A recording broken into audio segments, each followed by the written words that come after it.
नमस्कार, साऊथ मुंबई न्यूजमध्ये आपलं सर्वांचं स्वागत आहे। असं म्हटलं जातं, जन्म घेतल्यापासून ते मृत्यूपर्यंत आपला भाग्यविधाता असतो तो राजकारणी। आणि हे राजकारणी लोक कुठेतरी धोरणं सेट करतात विधानसभेच्या माध्यमातून किंवा लोकशाही मार्गाने, आपण म्हणू शकतो संसदेच्या मार्गातून आपल्या जन्मापासून मृत्यूपर्यंतचे कायदे आणि इतर धोरणं सेट करण्याचं काम मात्र ही राजकारणी मंडळी करत असतात। परंतु या राजकारणाचं आकर्षण अनेक लोकांना आहे, राजकारणाबद्दल द्वेष देखील अनेक लोकांना आहे। या राजकारणाचा कुठेतरी यथायोग्य वापर केला गेला पाहिजे, कुठेतरी समाज एक सुदृढ विचाराकडे गेला पाहिजे असं टीका करताना टीकाकार म्हणतात, राजकारण म्हणजे गजकारण। राजकारणाच्या आणि राजकीय लोकांच्या नादाला लागू नका, राजकारणापासून लांब राहा। परंतु राजकारण हे आपल्या आयुष्याशी निगडित झालेलं आहे आणि त्याचा अभ्यास, त्याच्याबद्दलचं ज्ञान हे सर्वसामान्यांना असणं आणि त्याबद्दलची पूर्ण माहिती असणं देखील हे गरजेचं झालेलं आहे। असाच एक विषय घेऊन आम्ही आपल्यापर्यंत आलेलो आहोत। सुराज्य नीती सामाजिक संस्थेचे अध्यक्ष मकरंद तासगावकर, राजकारणातला समाजकारणातला त्यांचा आपला दांडगा अनुभव आहे। या सुराज्य नीती सामाजिक संस्थेच्या माध्यमातून त्यांनी राजकीय धडे देण्याचं कार्य चालू केलेलं आहे। आम्ही त्यांची फेसबुकवरची लाईव्ह मुलाखत किंवा त्यांचे लाईव्ह सेशन बघितले। त्यानंतर एक आगळा वेगळा असा एक उपक्रम या विभागातून कोणतरी राबवत आहे, आपल्या या दक्षिण मुंबईतून, किंबहुना ह्या डिलाई रोड परळ लोरपरळ या विभागातून मकरंद तासगावकर यांच्याकडून आपण जाणून घेणार आहोत नेमके राजकीय धडे कसे गिरवले जाणार आहेत, राजकारणाकडे कशा पद्धतीने बघितलं पाहिजे, राजकारणाचं ट्रेनिंग देण्याचं काम मकरंद तासगावकर करत आहेत। नवीन राजकीय कार्यकर्त्यांना, सामाजिक कार्यकर्त्यांना नक्कीच त्यांच्या मार्गदर्शनाची कुठेतरी मदत होईलच। त्यांना कुठेतरी राजकारण एक करिअर म्हणून पाहिलं जातं आहे असं देखील याच्यातून निष्पन्न होतं आहे। समजून घेऊया मकरंद तासगावकर यांचा नेमका कॉन्सेप्ट काय, नेमका विषय काय। मकरंदजी, स्वागत आहे आपलं। हा एक वेगळा विषय आम्ही पाहिला, बघून खूप आनंद झाला, कुतूहल वाटलं की राजकीय धडे दिले जात आहेत, प्रॅक्टिकल राजकारणात कसं राहिलं पाहिजे हे तुमचे 2-3 सेशन मी फेसबुकवरती बघितले, त्यानंतर आपल्यापर्यंत पोहोचलेलो आहोत। सांगा आपल्या विभागातील लोकांना, दक्षिण मुंबईतील लोकांना सांगा, काय सांगू शकाल यावरती अजून विस्तृत? मी दक्षिण मुंबईच्या या चॅनलचं स्वागत करतो, आभार मानतो की त्याने फेसबुकवरती माझं अपडेट घेतलं आणि सुराज्य नीती काय आहे ह्या भावनेने ती लोकांपर्यंत पोचली पाहिजे या उदात्त भावनेने ते माझ्यापर्यंत आले आणि मी त्या मुलाखतीला लगेचच होकार दिला। कारण की जी साऊथ हे चॅनल गेली 3 वर्ष मी सातत्याने ऑब्झर्व करतो, त्यातले बारकावे आणि ते ज्या पद्धतीने दक्षिण मुंबईतले जी साऊथमधले जे तळागाळातल्या लोकांच्या भावना व्यक्त होताना त्या लोकांपर्यंत पोचवत आहेत, मी त्या सगळ्यांचं स्वागत करतो। मी माझ्या विषयाकडे येतो। सुराज्य नीती ही कन्सेप्ट अशी आहे की मी राजकीय कार्यकर्ता म्हणून गेली 32 वर्ष काम करत आलेलो आहे। या 32 वर्षामध्ये मी सगळ्यांचा आवडणारा प्रश्न की राजकारण हे सक्रिय पद्धतीने केलं गेलं पाहिजे आणि त्या सक्रिय पद्धतीमध्ये एक आवडीचा हौशी कार्यकर्ता आपल्यामध्ये जोडला जातो आणि त्याच्या हौस पूर्ण झाली की तुझ्या राजकारणाकडे वाभाडे काढत बाहेर पडतो। तर ह्याच्यामधली जी दरी आहे आणि त्यामुळे खालावत चाललेली राजकारणाची पातळी आहे ती बघतो। परंतु हे खालवणारी यंत्रणा उभी कोण करतं आहे? आपण जाणता आपल्या घरामध्येच आपले आईवडील देखील राजकारणाच्या लोकांच्या नादी लागू नको, राजकारण हे वाईट आहे अशा पद्धतीने सुतोवाच करतात। आपली आई तर अगदी हाताच्या घडी करून बोटं मोडून त्या राजकारण्यांना दूषण देत असते। परंतु इथेच खरा त्या दुष्ट राजकारण्यांचा विजय होतो आणि चांगल्या राजकारण्यांचा पराभव होतो। कारण तो जो चांगला कार्यकर्ता जो हौशी असतो तो सक्रिय राजकारणात पदार्पण करत नाही, पदार्पणाच्या आधीच तो त्या गोष्टीतल्या वाभाड्यांकडे लक्ष देतो, नाराज होतो आणि आपलं करिअर त्याच्यामध्ये न पाहता पुन्हा राजकारणाच्या हातातल्या कठपुतलीसारखा त्या राजकारणाच्या बाहेर पडतो। त्यांनी राजकारणाच्या बाहेर न पडता राजकारणातच कसं टिकून राहता येईल याचं पूर्ण प्रशिक्षण देण्याचं काम आम्ही करायचं ठरवलं आणि अशा पद्धतीचा उपक्रम घेण्याची खरी गरज ती अशी की आपण देशाची महासत्ता बनण्याचं स्वप्न बघतो, परंतु देशाची महासत्ता बनण्याचं स्वप्न बघतो आणि आपल्याला इतिहासाची ढुंढोळा नसतो, इतिहासाची माहिती नसते। आपल्याला आपल्या शालेय शिक्षणात देखील काय शिकवलं जातं? आपल्याला मुळात असतोच इतिहास, नागरिकशास्त्र आणि भूगोलाचा पेपर, त्यामध्ये इतिहास, नागरिकशास्त्र आणि भूगोल हा मिळून 100 मार्कचा असतो, त्यात 60 मार्कचा असतो इतिहास, 25 मार्कचं असतं भूगोल आणि 15 मार्कचं असतं फक्त नागरिकशास्त्र. नागरिकशास्त्र म्हणजे काय, तर देशाचं संविधान, देशाची लोकशाही, देशाचं स्वातंत्र्य अबाधित राहण्यासाठी आपण काय केलं पाहिजे ह्याच्याविषयीची परीक्षाच मुळात 15 मार्कची, आणि त्यामध्ये पास कितीला, तर 3 ते 3.5 मार्कला पास. म्हणजे 3.5 मार्काचा पास होणारा अभ्यासक्रम, आणि आपण स्वप्न कशाची पाहतोय, तर देशाला महासत्ता बनणं. जे शक्य आहे का? आणि ते शक्य होण्यासाठी देशाच्या अभ्यासक्रमामध्ये नागरिकशास्त्राचा एक वेगळाच पेपर घेतला पाहिजे, सिव्हिक सायन्स जे आजच्या भाषेत बोललं जातं ते. आणि त्यामुळे मग देशाला जर प्रशासन, शालेय शिक्षण विभाग जर पूर्ण महासत्ता बनवण्याचं स्वप्न पूर्ण करण्यासाठी अभ्यासक्रमाचा सुतोवाच जर लहानपणापासूनच ते जर घेणार नसतील, तर मग आपण काय केलं पाहिजे. आज देश, नरेंद्र मोदी म्हणा किंवा याच्या अगोदरचे पंतप्रधान मनमोहन सिंग म्हणा, यांनी जी देशाला उदात्त भावनेने जगात महासत्ता बनवण्याची जी स्वप्न पाहिली होती, स्वप्न पूर्ण करण्यासाठी आजकालच्या काळामध्ये आपण पाहतो की सगळ्या इंटरप्रेन्युअर लोकांना संधी दिली जाते. वेगवेगळ्या क्षेत्रामध्ये लोकांनी पुढाकार घेतला पाहिजे, असं मोदींचं स्वप्न आहे. मग राजकारणात सामान्य लोकांनी पुढाकार घेणारं एकतरी अभ्यासक्रम मोदींनी तरी सुरू करायचं ठरवलं का? ओके, मोदींचा पक्ष तर हा देशभक्त पक्ष म्हणून स्वतःला गणना करतो, आणि देशभक्तीच्या पायी, देशभक्तीसाठी तयार केलेले कार्यकर्ते हे एका विशिष्ट जातीचे, विशिष्ट धर्माचे किंवा विशिष्ट विचारांचेच असू शकतात का? बघा, मागच्या वेळेला तुम्ही जी साऊथने माझी एक मुलाखत घेतली होती राष्ट्रपती झाल्यावर, त्यावेळेला मी एक आवाज दिला होता की देशाच्या राष्ट्रपती ह्या एका विशिष्ट जाती धर्माच्या आहेत म्हणून मोदी सरकार आणि सगळे पेपरवाले बोलत होते. आणि त्यावेळेला जी साऊथला मी मुलाखत दिली होती की देशाचा राष्ट्रपती भारतीय कधी होणार. होय, आम्ही सुराज्य नीतीच्या माध्यमातून भारतीय घडवण्याचा, भारतीय राजकारणी घडवण्याचा प्रयत्न करतो आहे. आणि हे आमचं स्वप्न आहे की भारताच्या कार्यकर्त्यांना सर्व धर्मीय अभ्यास असला पाहिजे, सर्व राजकीय पक्षांचा, त्यांच्या नेत्यांचा, त्यांच्या विचारसरणीचा, फिलॉसॉफीचा अभ्यास असला पाहिजे. आणि तरच मग ते मोदींना शिव्या घालणारे लोक देखील थंडावतील, मनमोहन सिंगना, गांधी परिवाराला शिव्या घालणारे लोक देखील थंडावतील, आणि शरद पवारांना देखील आवाजच्या भाषेमध्ये शिवीगाळ करणारे देखील लोक थंडावतील. कारण शरद पवारांनी आत्तापर्यंत मारलेली मजल की उपसलेले कष्ट हे त्यांच्या लक्षात येतील. भाजपचे विविध पक्षप्रमुखांनी उपसलेले कष्ट त्यांच्या लक्षात येतील. गांधी परिवाराने काँग्रेस वाढवण्यासाठी, देश वाढवण्यासाठी घेतलेले कष्ट त्यांच्या लक्षात येतील. आणि मग आपण ज्यावेळेला एकमेकांचा आदर करायला लागू, त्यावेळेला देश हे हातात हात घालून राज्य करणारं, विरोधकांना सोबत घेऊन जाणारं सरकार स्थापन करणारं, आणि वेगवेगळ्या विषयावरती भाष्य करणारं, विरोधकांचा आदर करत सत्ताधारी हातात हात घालून काम करतील असं चित्र निर्माण होईल. आणि तेच देशाला सुराज्य नीतीकडे देतील.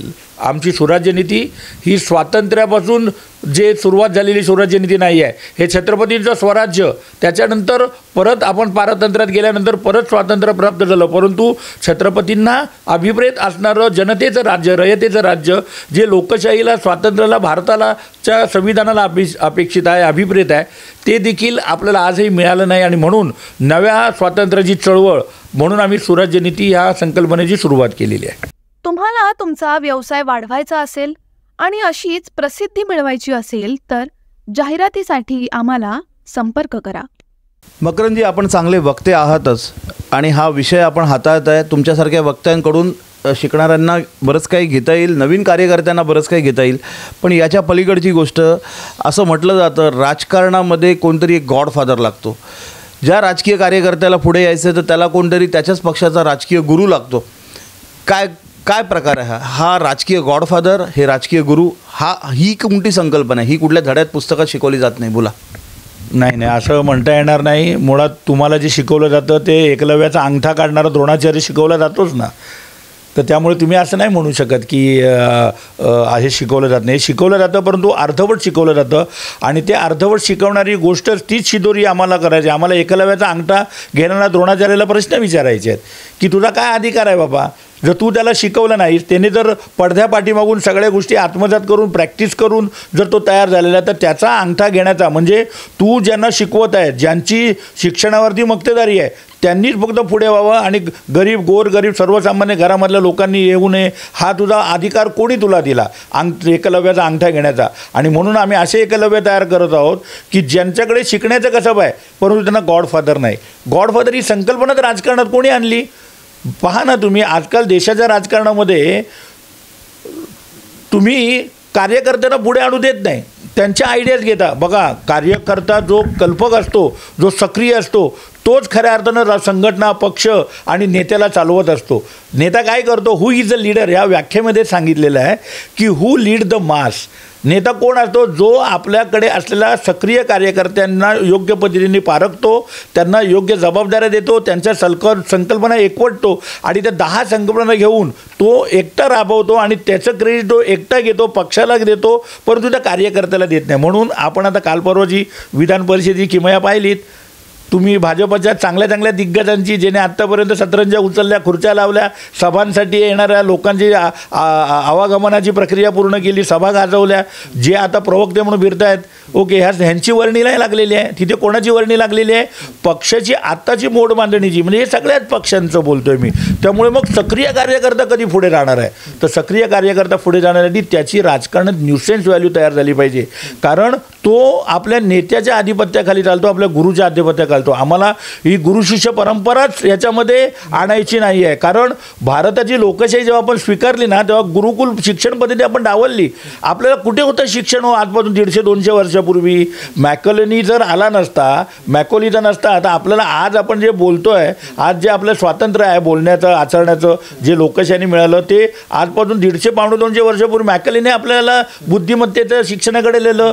महात्मा फुलेंनी आपल्याला शिक्षणाकडे वळवलं, स्त्रियांना शिक्षणाकडे वळवलं. आणि म्हणून आज आपण मराठी, इंग्रजी, हिंदी आणि जगामध्ये राज्य गाजवतो आहोत ना. त्यामुळे गुरुशिष्य परंपरेला बगल देत, तुमच्याकडे असलेलं कसबाला पॉलिश देत, म्हणजे एखाद्या खाणीतला, मातीतला हिरा काढणं, तो मातीमोल असतो. त्या मातीमोल हिऱ्याला योग्य पाण्याने धुणं, वारंवार त्याचा घासणं, वेगवेगळ्या पद्धतीने त्याला तराशणं आणि त्याच्यामध्ये हिरा तयार करणं, त्याच्यातल्या हिऱ्याचं प्राज्वल्यता ही जगाला दाखवून देणं आणि ते योग्य अंगठीमध्ये, योग्य हारामध्ये, योग्य मुकुडामध्ये सजवणं, हे सुराज्यनीतीचं काम आहे. आम्ही त्या कार्यकर्त्याला, त्या मातीतल्या, त्या तळागाळातल्या, श्रमिकांच्या घरातल्या, शेतकऱ्यांच्या दारातल्या, शेतकऱ्यांच्या शिवारातल्या मुलाला आम्ही तयार करायचं स्वप्न घेतो आहे. आणि ते कार्यकर्त्याच्या रूपाने आम्ही लोकांच्या समोर नेता म्हणून प्रदर्शित करू. आणि येणाऱ्या काळामध्ये तुमच्या लक्षात येईल, असे जे लपलेले हिरे आहेत, जे खाणीमध्ये येतात, आज त्या मातीशीच संपर्कात आहेत, परंतु त्यांना आम्ही त्यांच्यातले गुण पॉलिश करून, त्यांना राजकीय परिपक्व करून, सगळ्या पद्धतीची फिलॉसॉफिकली मांडणी, राजकीय मांडणी, धार्मिक मांडणी, सामाजिक मांडणी त्यांना समोरून पूर्ण प्रशिक्षित कार्यकर्ता हा नेता बनण्यासाठी योग्य ठरेल. तो सर्वसामान्यांच्या घरातूनच येईल आणि त्याने आम्हाला गुरु मांडण्याची गरज नाही, आम्ही त्याला शिष्य मांडणार नाही. परंतु शिकवण्याचा उदात्त हेतू जो मॅकॉलेनीने, महात्मा फुलेंनी, डॉक्टर बाबासाहेब आंबेडकरांनी आणि देशात सहकार आणि शिक्षण चळवळ ज्यांनी ज्यांनी उभी केली, त्यांना प्रेरित होऊन आम्ही हे कार्य सुरू केलेलं आहे. मकरंदजी, राजकारणात म्हणतात पैसा पण लागतो, की ज्याला वरती यायचं आहे त्याच्याकडे बक्कळ पैसा पाहिजे. आजचं राजकारण असं आहे की कार्यकर्ते टिकवण्यासाठी कार्यकर्त्यांवरती खर्च केला गेला जातो. मग तो कुठल्याही स्वरूपात खर्च केला जातो. कार्यकर्त्यांना खुश ठेवलं जातं, कार्यकर्त्यांसाठी वेळ घालवला पाहिजे.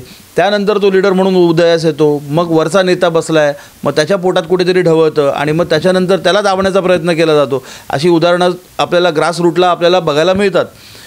काय सांगाल याच्यावरती? हा एक वेगळा विषय आहे. हा म्हणजे आपण म्हणतो ना, पॉलिटिकल टॅक्टिक्सचा विषय येतोय हा. काय सांगाल?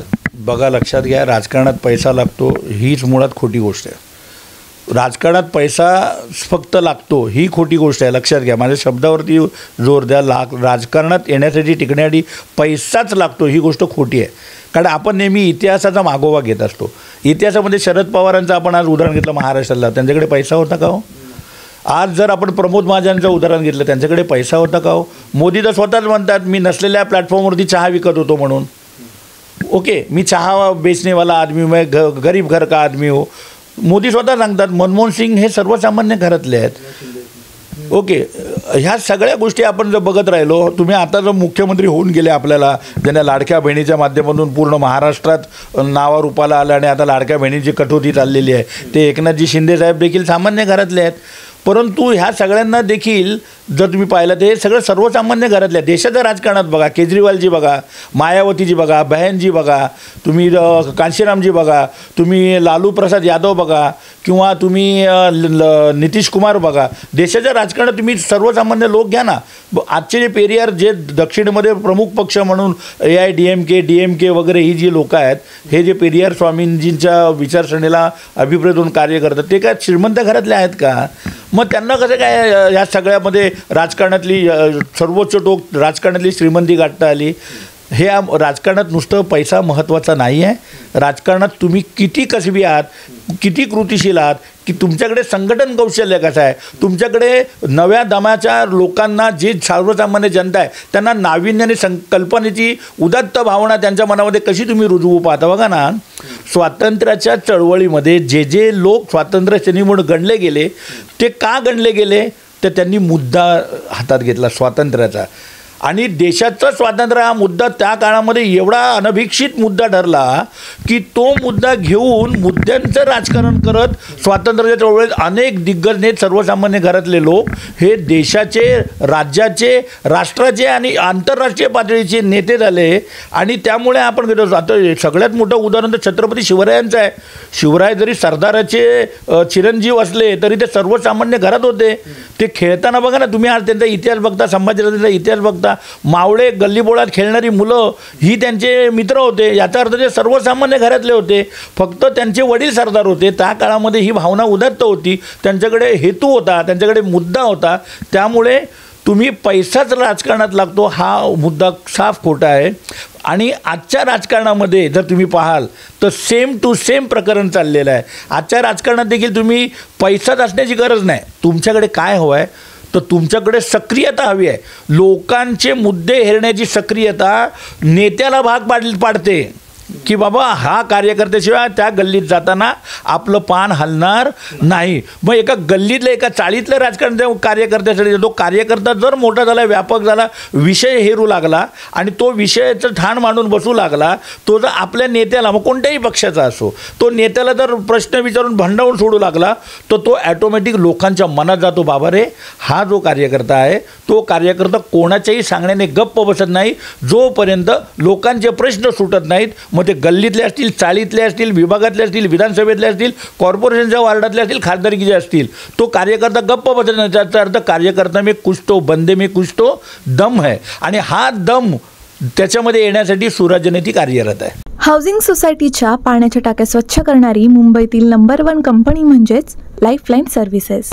मकरंजी, एक नेहमीप्रमाणेचाच विषय, नुसता इतिहास, भूगोल, सामाजिक शास्त्र, अर्थशास्त्र, नागरिक शास्त्र असून चालत नाही. एक डिप्लोमॅसी लागते. असं वारंवार ऐकायला मिळतं की जे राजकीय कार्यकर्त्यांच्या, अनेक कार्यकर्त्यांच्या मुलाखती देखील आम्ही केलेल्या आहेत. खाजगीमध्ये अनेक लोक बोलतात त्यांच्या पक्षाच्या विरोधकांच्यापेक्षा की स्वतःच्या पक्षातील अंतर्गत विरोधक त्याला त्रासदायक आहेत, हे वारंवार कानावर येतं. बऱ्याचदा असंही येतं, मी जास्त चमकलो तर माझेच वरचे माझी खाट टाकतील. हा खाट टाकण्याचा कार्यक्रम नेमका कसा चालतो आणि ह्याच्यावरती मात कशी गेली पाहिजे. म्हणजे राजकीय, सामाजिक राजकीय अभ्यास एक बाजूला वेगळा राहिला आणि हा विषय वेगळा राहिला. जर या विषयाला हँडल केला तरच तो पुढे जाईल, नाहीतर याचा अभ्यास शून्य. हे कसं काय?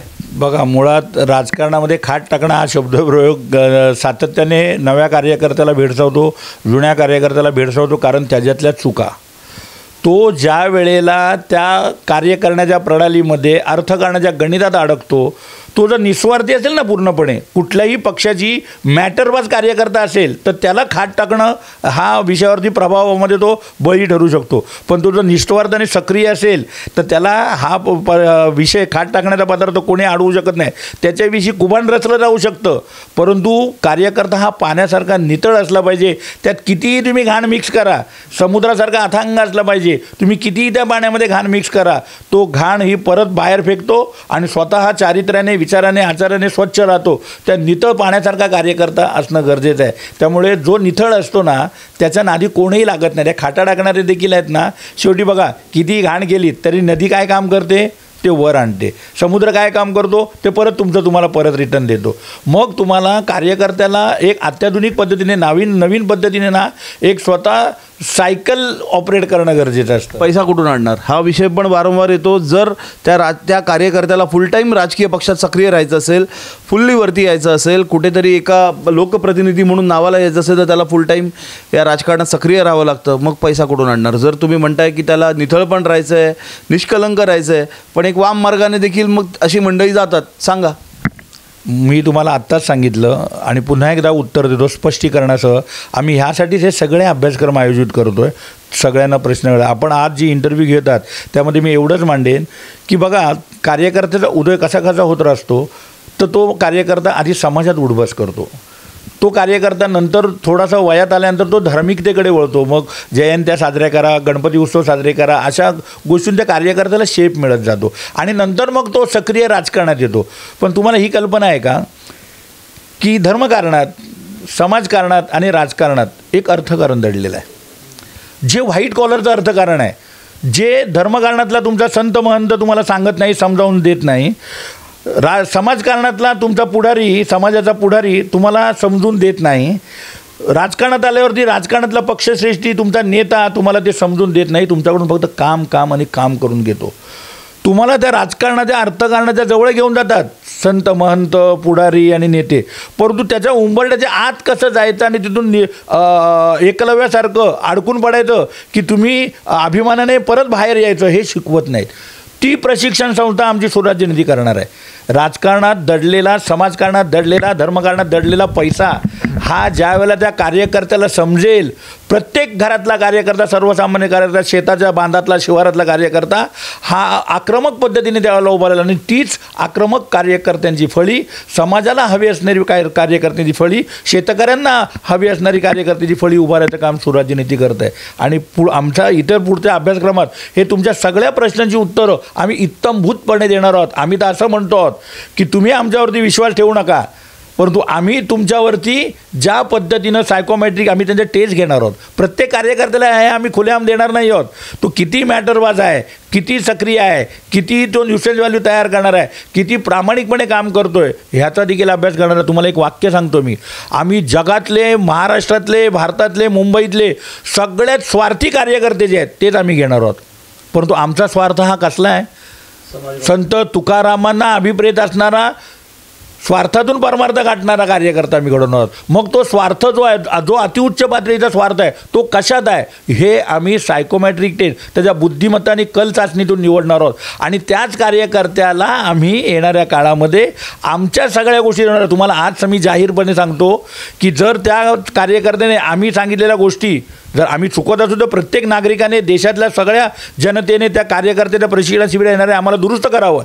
परंतु आम्ही सांगितलेल्या 40 गोष्टींमध्ये जर त्यांच्यामध्ये त्यांनी दिलेल्या सूचना आम्ही अधिक बदलाव करून त्यात समाविष्ट केल्या आणि त्या 40चा प्रश्न 41वा जरी झाला तर त्या 41 प्रश्नांवर जर त्यांनी काम केलं किंवा अनेक प्रश्नांवर जर आम्ही सांगितलं त्यांनी काम केलं तर आम्हाला पूर्ण कल्पना आहे देशातला आमच्याशी जोडला गेलेला कार्यकर्ता हा आर्थिक सक्षम पद्धतीचं राजकारण करेल आणि आर्थिक सक्षमता ही त्याला पूर्ण व्हाईट कॉलर आर्थिक क्षमता प्राप्त होईल. आणि ती प्राप्त करण्यासाठी त्याला विविध अंगाने आम्ही मुलामा देणार आहोत. विविध अंगाने त्याला नको असलेला भाग एखाद्या हुशार जोहऱ्यासारखा आम्ही हिऱ्याचा अलगद पापुद्रा काढणार आहोत किंवा एखाद्या मूर्तिकारासारखा आम्ही अलगद त्याचा कोना उडवणार आहोत की ज्याच्यामुळे त्याच्या मूर्तीला, हिऱ्याला आकार येईल, शेप येईल आणि ती मूर्ती लाघवी वाटेल, ती मूर्ती लोभच वाटेल, तो हिरा आधी आकर्षक वाटेल, हवावाचा वाटेल. अशा पद्धतीने त्या कार्यकर्त्यामध्ये आम्ही प्रेरणा देणार आहोत, त्याला आम्ही शेप देणार आहोत. तुम्हाला तुमचा व्यवसाय वाढवायचा असेल आणि अशीच प्रसिद्धी मिळवायची असेल तर जाहिरातीसाठी आम्हाला संपर्क करा. मकरंदजी, ही संकल्पना किंवा हा विषय तुम्हाला कसा काय सुचला? तुम्ही एका वेगळ्या क्षेत्रात कार्यरत आहात, याच्यातून वेळात वेळ काढून तुम्ही स्वराज्यनिधी या तुमच्या सामाजिक संस्थेच्या माध्यमातून ही संकल्पना तुम्हाला अचानक सुचली कशी आणि याच्या मागचं काय तात्पर्य? मी खरं तर जी साऊथला याच्या आधीच्या मुलाखतीतही सांगितलं होतं. आज ते जी साऊथ आता मोठं होऊन साऊथ मुंबई झालेलं आहे. तर त्यावेळेलाही मी सांगितलं होतं ही संकल्पना गेली 32 वर्षे मी अनुभवतो आहे. माझ्यातला कार्यकर्ता तयार होताना ज्या ज्या लोकांचा सहभाग आहे त्या गोष्टी मी जाहीर करतो. मी आत्तापर्यंत हे काम करत असताना मी BSPचे कॅडर कॅम्पला अटेंडन्स ठेवलेला आहे. BSPचे मी सगळ्यात जास्त कॅडर कॅम्प अटेंड केलेले आहेत. 8 कॅडर कॅम्प, पूर्ण निवासी कॅडर कॅम्प. मी श्याम मानवांचे कॅडर कॅम्प अटेंड केलेले आहेत. मी तुम्हाला सांगतो SFIचे, कम्युनिस्ट पक्षाचे कार्यकर्त्यांचे कॅडर कॅम्प अटेंड केलेले आहेत. मी RSSचे कॅडर कॅम्प अटेंड केलेले आहेत. ह्या सगळ्या कॅडर कॅम्पमध्ये ना मला वेगवेगळं नाविन्य दिसलं. कोण धर्माची लढाई लढतं आहे, कोण कामगारांच्या विषयी आणि ह्या संदर्भातली लढाई लढतोय. BSP आणि बामसेफ लढताना मला असं दिसलं की ते मानवतावादाची आणि कार्यकर्त्याच्या घरामध्ये विकासाची गंगा कशी येईल ह्याचं राजकारण शिकवताना, ह्याचं समाजकारण शिकवताना, धर्मकारण शिकवताना ते दिसतात. खूप न्यूट्रल पद्धतीने काम. आणि मग त्याच्यावरती मी वेगळी फायटिंग केली. कसं होतं, बाबासाहेबांचं चित्र दिसलं की लोक म्हणतात अरे ये बाबा का चेला आहे. माणूस विसरून जातो. मग तो बाबाचा चेला, मग भगवा कपडेदारी बाबाचा चेला आहे की डॉक्टर बाबासाहेब आंबेडकरांचा चेला आहे किंवा नक्की आणखीन काय फिलॉसॉफिकली मांडणे आहे माहीत नाही. तुम्हाला माहिती आहे या देशाच्या राजकारणामध्ये आज बाबासाहेबांना एका जातीचंच बोललं जातं, पण बाबासाहेब हे सगळ्यात मोठं कशाचे प्रवक्ते आहेत, अर्थकारणाचे, अर्थशास्त्राचे. आज रिपब्लिकन पार्टी ऑफ इंडिया किंवा ती आंबेडकरी चळवळ आपण जर बघितली तर ते लोक बघा ना, तुम्हाला प्रत्येक गोष्टी ते लढताना पुढे दिसणार. आरक्षण असो ते पुढे, कुठला पाण्यागळतीचा प्रश्न असो ते पुढे. BDDचं आता एवढं मोठं आंदोलन झालं, कोण पुढे होते? त्याच समाजाचे लोक पुढे होते. ओके, मग समाजाची गणित लढत असतात ते लोकच पुढे तुम्हाला असतात.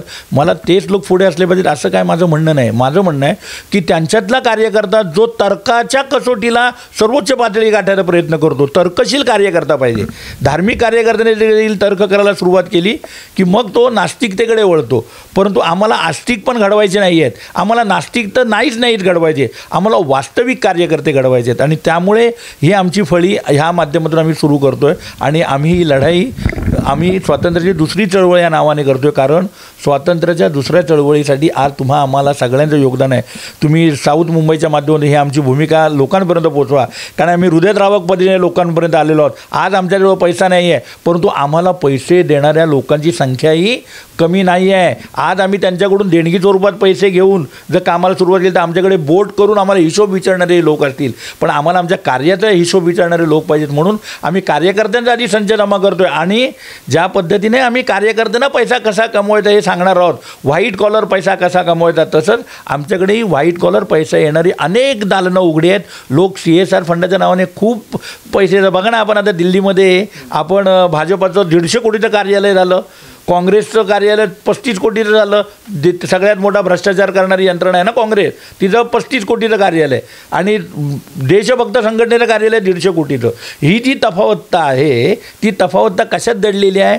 तर्क करण्याच्या नेत्याला, आपल्या कुठल्याही पक्षात काम करा, आपल्या पक्षाच्या नेत्यालाही प्रश्न विचारायचं धाडस, त्याच्या उरावर बसून तो काम सोडवण्याचं धाडस, त्याच्या पाठपुरावा करून काम सोडवण्याचं धाडस त्या कार्यकर्त्यात बळ येण्यासाठी आम्ही सक्रिय राहणार आहोत. आणि म्हणून सुराज्य नीतीच्या माध्यमातून मी कार्यरत आहोत.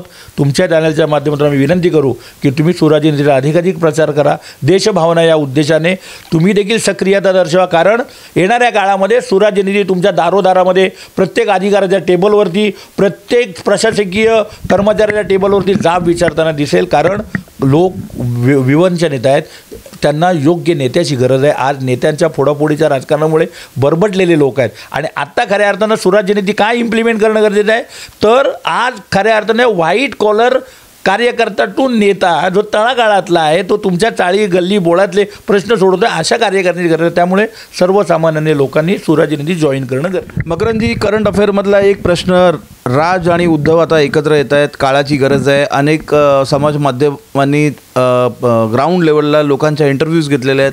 बऱ्याच महाराष्ट्रीयन कम्युनिटीमधून स्वागत केलं जातं आहे, राज आणि उद्धव यांनी एकत्र आलं पाहिजे. करंट अफेअर्सचा विषय आहे, सध्याच्या राजकीय घडामोडींचा विषय आहे. मध्ये आज एक TV9 का कुठल्या मोठ्या वृत्तवाहिनीने एकनाथ शिंदेंना हा प्रश्न विचारला तर त्यांना राग आला, असं देखील कुठेतरी बाईट चालवलेली आहे. काय सांगताय तुम्ही? राग येतोय का?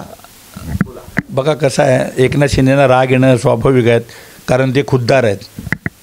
त्यांना 50 खोक्याची जमवाजमीची उत्तरं द्यायची आहेत. उद्धवच्या बाबतीमध्ये त्यांचे लोक सोडून गेले आहेत, त्यामुळे ते व्याकुळ आहेत. राज ठाकरे स्वतःचा पक्ष बांधण्यात किती यशस्वी झाले याच्याकडचा मोठा प्रश्न आज अभ्यासकांसमोर उभा आहे. परंतु राज ठाकरेंच्या सभेंना आजही गर्दी त्याच्यात दुप्पट आहे ना. सगळे चॅनल्सवाले त्यांना न पैसे देतात, न बोलवता तिथपर्यंत पोहोचून त्यांचे बाईट्स घेतात ना, कारण खणखणीत नेता आहे. परंतु फॅक्ट तुम्हाला माहिती आहे का, आधी दोघंही भाऊ एकत्र येण्याआधी दोघं भाऊ विभक्त का झाले या विषयाकडे गेलं पाहिजे. बघा, आपल्या भारतामध्ये ना ॲलोपॅथी आणि आयुर्वेदा ह्या 2 प्रकारच्या ट्रीटमेंट चालवल्या जातात. ॲलोपॅथी तुम्हाला तात्काळ गुण देते आणि तुम्हाला लगेच फटफटीत बरं करते, पण कायमचं बरं करत नाही. आणि आयुर्वेद काय करतं, तुम्हाला उशिरा गुण देते, परंतु तुम्हाला तुमचा रोग जमिनीपासून नष्ट करतो. मग तुमच्या रोगाच्या मुळाशी जाणं, म्हणजे या दोघा भावांच्या भांडणाच्या मुळाशी जाणं गरजेचं आहे. मुळाशी गेल्यानंतर तुमच्या एक लक्षात येईल, राजने आत्तापर्यंत कोणाबरोबर तरी युती केली का हो, आघाडी केली का नाही केली. त्याची फिलॉसॉफी मांडणी एकदम ग्रेट आहे, थेट आहे, सगळ्यांसमोरची आहे. तो निवडणुकीच्या आधी, जसं BSPने कधी कोणावर युती नाही केली अगोदर, निवडणूक पूर्व, त्या फिलॉसॉफीने राजठार चाललेले आहेत. ते खूप लंबी रेस का घोडा अशा पद्धतीने काम करतात आणि त्यांना यश आज न उद्या मिळेल, मला त्यात काही शंका वाटत नाही. परंतु आज दोघांची गणितं वेगळी झालेली आहेत. दोघांचे येणारे निधी संकलनाचा जो भाग आहे तो त्यांना आडवा येणार आहे. एकत्र आले तर निधी वरचे जे लोक आहेत, जे CSR पाठवतात, ते पैसे दोघांना सेम पाठवणार का, नाही पाठवणार.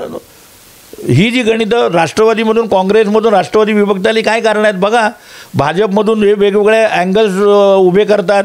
मग दुर्गा वाहिनी आहे, बजरंग दल आहे, तुमचा अमुक आहे, हे काय आहे, वेगवेगळ्या संघटना काय बोलतात. निधी संकलनाचे वेगवेगळे भाग आहेत, ते अर्थकारणाच्या गणितामध्ये एक होणार नाही. दुसरी गोष्ट, वैचारिक फिलॉसॉफी जी आहे राजची आणि उद्धवची, ती बैठकीला मान न ठेवणारी आहे. राजने शिवसेनेच्या पडत्या काळामध्ये शिवसेना उभं करण्यासाठी आपले गुडघे थकवलेले आहेत. त्याच काळामध्ये उद्धवजी शिवसेनेचे आज जे स्वतः स्वयंभू जे पक्षप्रमुख म्हणून बनून गेलेले आहेत. खरंच आपल्या मनाला जर प्रश्न विचारला, त्या काळामध्ये उद्धवजी कुठे होते, हा प्रश्न नाही का. ठीक आहे, आज त्यांच्या वडिलांचा पक्ष त्यांनी ज्या पद्धतीने राबवला आहे, चालवला आहे, तेही वाखाणणारी गोष्ट नाही. वडिलांच्या पक्षामध्ये नगरसेवक किती होते, उद्धवजींनी ताब्यात घेतल्यावर तिथे नगरसेवक वाढवले. आमदार किती होते, आमदार वाढवले, सभा वाढवल्या, प्रचार जोरात केला, त्यात वाद नाही. किंबहुना उद्धवजींच्या कार्यप्रणालीबद्दल उद्धवजी मुख्यमंत्री झाले, ज्या पद्धतीने करोनाच्या काळात देखील त्यांनी राष्ट्र चालवलं, राज्य चालवलं, वाखाणण्यासारख्या गोष्टी आहेत. पण फिलॉसॉफिकली मांडणी ही वेगळी आहे.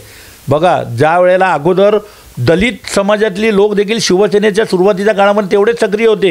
आज पॅन्थरचा काळ तुम्ही बघितलात आणि शिवसेनेचा काळ बघितलात, शिवसेनेची स्थापना, पॅन्थरची स्थापना, ह्याचा जर काळ बघितलात तर पॅन्थरची स्थापना आल्यानंतर शिवसेनेचा दलित कार्यकर्ता बाहेर पडून पॅन्थरमध्ये गेला. त्याला आक्रमक नेतृत्व हवं होतं, ते शिवसेनेत त्यांनी पाहिलं. शिवसेनेने त्यावेळेला घुमजाव केलं म्हणून पॅन्थर वेगळ्या पद्धतीने कार्यरत लागली, जोमाने वाढली. पण शिवसेनेला यश मिळालं कारण ते हिंदुत्वाची कास पकडून चालू लागले. पण हिंदुत्वाची कास त्यांना दिली कोणी, दिल्लीश्वरांनी दिली, जनसंघाने दिली, नंतर तयार झालेल्या शिवसेनेच्या नंतर तयार झालेल्या भाजपाने दिली. म्हणजे आपण जर असं म्हटलं तर ती कास त्यांनी सोडून आज महाविकास आघाडीमध्ये आले आणि तेच आरोप एकनाथ शिंदे करतायत, तेच आरोप राज करतो, तेच आरोप भाजप करते. परंतु प्रबोधनकारांचा वारसा चालवणारी ही दोघं नातू आहेत. ह्या दोघांनी प्रबोधनकारांचं एकमेव अजेंडा घेऊन चालले तरच हे लोक एक येऊ शकतात. अदरवाईज मॅटरच्या बाबतीमध्ये, कृतिशीलतेच्या बाबतीमध्ये, कार्याच्या बाबतीमध्ये, प्रश्न सोडवण्याच्या बातमीमध्ये सगळ्यात महत्त्वाचं भारतीय आणि हिंदुत्वाच्या बाबतीमध्ये त्यांचे निर्णय हे नेहमी दोन वेगवेगळ्या पायऱ्यांवरचे असणार. दोघांचाही प्रत्येक राजकारण्याचा मकसद असतो की बाबा आपण राजकर्ते यशस्वी कसे होणार. उद्धवजी असू द्यात, राज असू द्यात, हे भविष्यात एक येणार नाहीत, कारण राजसाहेब एक येण्यासाठी त्यांनी निवडणूकपूर्व युती तयार होणार नाही. मग आपण असा विचार करायचा का की मनसे शिवसेनेत विलीन करणार, की शिवसेना मनसेत विलीन करणार, किंवा दोघं वेगवेगळ्या पद्धतीने चालणार नाहीत. या फिलॉसॉफिकली मांडणी, हे जे तुम्ही म्हणताय वावटळी उठलेले आहेत, हे मनसेला डॅमेज करण्याची लक्षणं आहेत. कारण की मनसे बघा चालली शिवसेनेत, बघा चालली शिव, मग मनसेकडे आज रेडीमेड कार्यकर्ता आहे जो भाजप त्यांच्यावरती डोळा ठेवून आहे. जर तुम्ही चाललात बघा, मग त्यांना हिणवून तुम्ही आता तिथे जाऊन काय त्या शिवसेनेच्या उद्धवच्या लोकांची काय सतरंजा उचलणार का. आता तिथे तुम्ही एवढे मोठे नेते, विभागाचे प्रमुख, पक्षप्रमुख, महाराष्ट्र प्रमुख, मुंबई प्रमुख झालेला, तुम्ही तिथे जाऊन काय आता त्यांचे पत्रावळ्या उचलणार का, असं हिणवत आहेत. मग हिणवून पद्धतशीरपणे सावध हेरून RSSच्या प्रशिक्षणात तयार झालेले भाजपचे कार्यकर्ते त्यांना हेरणार आणि अर्धी मनसे ते भाजपात घेऊन जाणार डायरेक्ट. त्यांचं मनाचं खच्चीकरण करणारं हे राजकारण आहे. मनसेला सगळ्यात जास्त धोका या अफवेपासून आहे. त्यामुळे मनसेने आपली भूमिका लवकरात लवकर जाहीर केली पाहिजे. आणि कशाला जाहीर करायची गरज आहे. राजसाहेब हे अशा छोट्या मोठ्या गोष्टींना उत्तर देण्यासाठी त्याचा जन्म नाही झाला आहे. तो बाळासाहेबांच्या मुशीत तयार झालेला कार्यकर्ता आहे. प्रबोधनाकरता सगळ्यात जास्त त्याच्यावरती वारसा लाभला असंच मी म्हणेन. कारण श्रीकांतजीचा थेट वंशज आहे ना तो. श्रीकांतजी कोण होते हो, मार्मिक स्वतःच्या हाताने चालवणारा माणूस, सामना स्वतःच्या हाताने चालवणारा माणूस, किती मोठं योगदान आहे त्यांचं सामना चालवण्यामध्ये, मार्मिक चालवण्यामागे. म्हणजे त्याच्या घरामध्ये ते रीतिरिवाजाप्रमाणे काम चालत होतो, कसबी पद्धतीने त्याच्या सगळ्या गोष्टीमध्ये इन्व्हॉल्व होते राजसाहेब. त्यामुळे राजसाहेबांमध्ये सगळ्यात जास्त शिवसैनिकांचं प्रेम आहे आणि म्हणून प्रेमाच्या पोटी, भावनेपोटी विषय आलेला आहे. व्यावहारिक विषयाचे कार्यकर्ते याच्यात इन्व्हॉल्व नाहीत, ह्याच्यामध्ये भावनिक कार्यकर्ते आहेत आणि भावनांच्या जीवावरती राजकारण चालत नाही. त्यामुळे व्यवहार काय सांगतो, दोन्ही आपापले वेगवेगळे पक्षाची यंत्रणा राबवत आहेत. त्यामुळे दोन्ही पक्ष एकत्र येणे हे तेवढंच अशक्य आहे. हाऊसिंग सोसायटीच्या पाण्याच्या टाक्या स्वच्छ करणारी मुंबईतील नंबर 1 कंपनी म्हणजेच लाईफलाईन सर्व्हिसेस. मकरंदजी, एक वैयक्तिक प्रश्न. सचिन भाऊंचे तुम्ही जवळचे कार्यकर्ते मानले जायचात. सचिन भाऊ आणि मकरंद तासगावकर एक वेगळं केमिकल, रसायन म्हटलं जायचं, केमिकल नाही म्हणायचं, माफ करा, की तुमची एक जोडी होती किंवा तुम्हाला एक म्हणजे मकरंद तासगावकर म्हणजे एक सचिन भाऊंचं एक प्रतिबिंब असं देखील या विभागात चर्चा असायची. पण सचिन भाऊ शिवसेनेत गेले, तुम्ही शरद पवारांबरोबर NCPमध्येच आहात. काय सांगाल, नेमक्या अशा काय घडामोडी घडल्या की तुम्ही पण का नाही गेलात त्यांच्याबरोबर? पहिल्यांदा म्हणजे मी पक्षाचा कार्यकर्ता हा विचारांना प्रेरित असतो. काही पक्षाचे कार्यकर्ते हे व्यक्तींना प्रेरित असतात, काही कार्यकर्ते हे धर्मकारणाला प्रेरित असतात. मी विचारांना प्रेरित राहणारा कार्यकर्ता आहे आणि म्हणूनच शरद पवारांबरोबर राहिलो कदाचित. दुसरी गोष्ट, सचिन भाऊंनी देखील इतर कार्यकर्त्यांना बोलवलं. सचिन भाऊंनी त्यांच्या सगळ्या जवळच्या थिंक टँकने मला कधीच त्यांनी फोन केला नाही, कारण त्यांना माझी मांडणी माहिती होती. मी त्या माणसाचा आदर करायचं खरं कारण, त्या सगळ्याच कार्यकर्त्यांचा आदर करायचं कारण की जे फोन करतो ते कार्यकर्त्यांना, त्यांनी मला केलं नाही. कारण माझी मांडणी काय, मी वैचारिक किती स्थिर आहे हे त्या नेत्याने ओळखलं. म्हणून मगाशी बोललो बघा मी, who is a leader who lead the mass. कार्यकर्ता कसा राबवून घ्यायचा, त्याच्याकडून कसं योग्य पद्धतीने घ्यायचं हे सचिन अय्यरांना खूप चांगलं कळतं. आणि म्हणून सचिन अय्यरांनी मला राष्ट्रवादीतच राहण्याचा आदेश दिला, सुप्त आदेश. लोकांना बोलवून घेतलं, मला बोलवलं नाही, तू राहा तिथेच, कारण तू तिथेच चांगल्या पद्धतीने काम कर. आजही आमचे मैत्रीपूर्ण संबंध आहेत. तुम्हाला माहीत नसेल तर सांगतो, माझ्या सगळ्या छोट्या मोठ्या कार्यक्रमात ते उपस्थिती दर्शवतात. 11th आवरला मी कळवलं तरी का, हे प्रेम नाही म्हणता येणार? राज आणि उद्धव जरी वेगळ्या पक्षात असले तरी एकमेकांच्या आधारपणात सुखदुःखात समावी होत नाहीत, हे प्रेम नाही म्हणता येणार? आज तुम्ही मुलामा देताना बरेच चॅनलवाले सांगतायत ना, दोघांची एकांतात चर्चा होतात, दोघांची भेटीगाठी होतात. अरे काही झालं तरी ते भाऊ आहेत ना, त्यांचं भाऊबंदकीचं नातं आहे ना. त्याही पलीकडे जाऊन दोघांनी हातात हात घालून कित्येक वर्ष बाळासाहेबांसाठी चिलखताचं काम केलेलं आहे ना. थिंक टँक असंच उभा होत नाही ना. बघा, एखाद्याचं घर ज्या वेळेला सोबत असतं त्याच वेळेला घराचा वासा फिरत नाही आणि घराच्या वासावरती मग विजयाचा झेंडा फडकतो. मग ह्या दोघांनी ते काम नाही केलेलं आहे. त्यामुळे माझा आणि सचिन अय्यरांचे संबंध आजही तसेच आहेत. मी त्यांचा कार्यकर्ता, ते आज जरी दुसऱ्या पक्षात गेले तरी मला त्यांचा अभिमान आहे त्यांच्या कार्यपद्धतीचा. त्या माणसाकडून एकाही माणसाची फसगत झालेली नाही, त्यांनी कोणालाही रॉंग कमिटमेंट दिलेलं नाही. हां, मला एक त्यांनी कमिटमेंट दिली होती की बॉम्बे स्टॉक एक्सचेंजच्या युनियनच्या वेळेला आम्ही काम करत असताना की तुझ्यामध्ये मी दुसरा सक्रिय नेता बघतोय म्हणून मी तुला असाच अंतर देणार नाही म्हणून. पक्ष जरी ते सोडून गेले असले तरी त्यांनी मला अंतर दिलेलं नाही. स्टॉक एक्सचेंजच्या वेळेला दिलेला शब्द काय होता हो त्यांना माहिती आहे, मला माहिती आहे. मला त्यांच्याकडून खूप शिकायला मिळालं. कोणतेही पैसे खर्च न करता माझ्यातल्या कार्यकर्त्याला आयाम मिळाला, नवा आयाम मिळाला. मी 5-5, 6-6 लाख लोकांच्या सभा गाजवू शकलो. मी इतक्या लोकांना संबोधित करू शकलो. आज महाराष्ट्र मला सचिन भाऊंचा कार्यकर्ता म्हणून आजही ओळखतं. महाराष्ट्रातून लोक कार्यकर्ते मला फोन करतात, भाऊंकडे काम. मी त्यांना आजही भाऊंकडे घेऊन जातो, ती कामं करून देतो. भाऊही माझं काम आवडीने आल्यावर का आपलेपणाने करतात, एका लहान भावाप्रमाणे करतात. जसं ते लाली म्हणजे आमचे सुनील अय्यर त्यांचा भाऊ आहे त्याला संबोधतात, तसे आम्ही प्रमुख 10-15 कार्यकर्ते होतो. त्यांना आजही तेवढंच प्रेम करतो तो माणूस. हां, आम्ही वैचारिक निवड जरी वेगळी केलेली असली तरी मी आज शरद पवारांच्या पार्टीत देखील मी शरद पवार व्यक्ती म्हणून नाही आहे, शरद पवार एक विचार म्हणून त्यांच्याबरोबर आहे. कारण शेतकऱ्यांचे प्रश्न सोडवून घ्यायचे असतील, आज देशाची अर्थव्यवस्था शेतीवरती अवलंबून आहे आणि शेतीतला सगळ्यात मोठा राजा जर कोण असेल तर शरद पवार साहेब आहेत. हे निर्विवादपणे भारतामध्ये जगामध्ये गणलं जातं. कारण जगामध्ये सगळ्यात जास्त फलोत्पादन करणारं राज्य म्हणून महाराष्ट्राला नंबर मिळून दिला तर ते कृषी खात्याचे मंत्री असताना. आज जी देशात सगळ्यात मोठी कर्जमाफी शेतकऱ्यांची झाली ती शरद पवार कृषी मंत्री असताना. तुम्ही आज ज्या गोष्टी ज्या फॅक्ट्स बघितल्या, तुम्हाला माहिती आहे शरद पवार कोणत्याही पद्धतीच्या सत्तेवर येण्याआधी त्यांनी गावा पातळीवरती इंदापूर वगैरे, फलटण, त्याच्यानंतर तिकडचं वालचंद नगर वगैरे दुष्काळग्रस्त भाग आहे तो, पाण्याचा टिपूच नव्हता. 2 वेळा 5 वेळा पाऊस पडला तर दिवाळी साजरी करणारे आजही ते लोक आहेत. आजही घरामध्ये पिण्याच्या पाण्याचा प्रश्न 8 आणि 10 दिवसानंतर एकदा येतो, पण तरीही त्यांच्या गावाच्या घराच्या प्रत्येक शेतकऱ्याच्या दारामध्ये तुम्हाला गाड्या मिळतात, 4 चाकी 2 चाकी ट्रॅक्टर बिक्टर मिळतात. याचं कारण काय? त्यांनी ती गोष्ट त्यावेळेला करून ठेवलेली आहेत.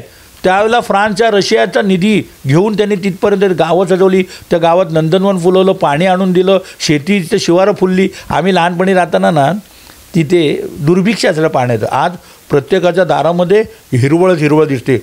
100, 150, 80, 100 किलोमीटरहून पाणी आणलेलं आहे.